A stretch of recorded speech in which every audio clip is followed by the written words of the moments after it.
एक नगर में एक ब्राह्मण रहता था। उसके 4 पुत्र थे। तीनों बड़े ब्राह्मण पुत्रों द्वारा शास्त्रों का ज्ञान प्राप्त किया गया था, परंतु बुद्धि की उनमें कमी थी। चौथे ब्राह्मण पुत्र को शास्त्र ज्ञान नहीं था, परंतु वह बुद्धिमान था। एक दिन चारों भाई भविष्य की चर्चा करने लगे। बड़ा भाई बोला, हमने इतनी विद्या अर्जित की है, किंतु जब तक इसका उपयोग न किया जाए ये व्यर्थ है। सुना है हमारे राज्य के राजा विद्वानों का बड़ा सम्मान करते हैं, क्यों न हम राज दरबार जाकर उन्हें अपने ज्ञान से प्रभावित करें। पुरस्कार स्वरूप वह अवश्य हमें अपार धन संपदा प्रदान करेंगे। सभी भाइयों को ये बात उचित प्रतीत हुई और अगले ही दिन वे राजा से मिलने चल पड़े। उन्होंने आधा रास्ता ही पार किया था कि बड़ा भाई कुछ सोचते हुए बोला, हम में से 3 के पास विद्या है। हम राजा के पास जाकर उनसे धन अर्जित करने के पात्र हैं, किंतु सबसे छोटा बुद्धिमान तो है, पर उसके पास विद्या नहीं है। मात्र बुद्धि के बल पर राजा से धन का अर्जन संभव नहीं है। हम इसे अपने हिस्से में से कुछ नहीं देंगे, इसका घर लौट जाना ही उचित होगा।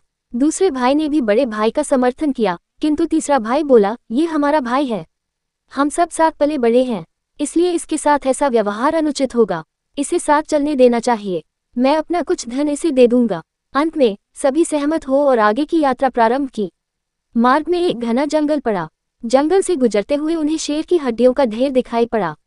उसे देखकर बड़ा भाई बोला, भाइयों, आज अपनी विद्या का परीक्षण करने का समय आ गया है। देखो इस मृत शेर को, हमें अपनी अपनी विद्या का प्रयोग कर इसे जीवित करना चाहिए। सबसे बड़े भाई ने शेर की हड्डियों को इकट्ठा कर उसका ढांचा बना दिया।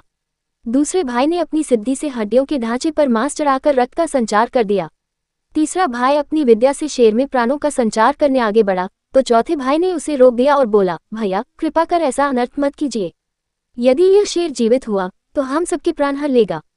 ये सुनकर तीसरा भाई क्रोधित हो गया। वह बोला, मूर्ख, तुम्हारे साथ चलने का समर्थन कर कदाचित मैंने त्रुटि कर दी है। तुम चाहते हो कि मैं अपनी विद्या नष्ट कर दूं, किंतु ऐसा कतई नहीं होगा। मैंने इस शेर को अवश्य जीवित करूंगा।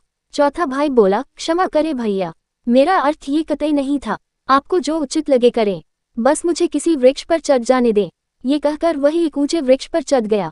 तीसरे भाई ने अपने विद्या से शेर को जीवित कर दिया, परंतु जैसे ही शेर जीवित हुआ उसने तीनों भाइयों पर आक्रमण कर उन्हें मार डाला। चौथा भाई, जिसने बुद्धि का प्रयोग किया था, वह वृक्ष पर बैठा ये सब देख रहा था।